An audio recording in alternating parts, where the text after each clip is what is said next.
Bonjour à toutes et à tous et merci de votre fidélité. Une fois encore, l'Évangile nous dit que le christianisme se diffuse par le témoignage. André entend la parole de Jean-Baptiste sur Jésus et il se met à le suivre jusqu'à demeurer auprès de lui. Après ce séjour, il devient à son tour capable de témoigner auprès de son propre frère et de l'amener à Jésus.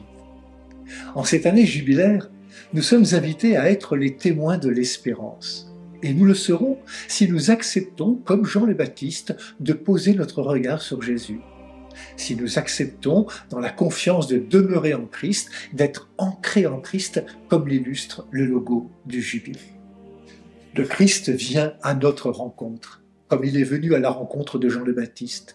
Il fait le premier pas. Et, comme avec Simon, fils de Jean, il pose sur nous son regard. C'est ainsi qu'il nous offre sa confiance et nous ouvre à sa nouveauté. Grâce à ce regard, il fait en effet grandir notre foi.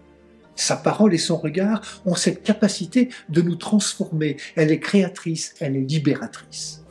Le Jubilé nous invite à être les témoins. Mais de qui? De Jésus-Christ, bien sûr. Et c'est pourquoi l'Évangile de Jean nous invite à vivre dans l'intimité de Christ Jésus, celui dont la demeure n'est pas d'abord une maison, mais surtout le sein du Père. Le Père et moi, nous sommes un. On ne devient chrétien que parce que l'on rencontre des témoins.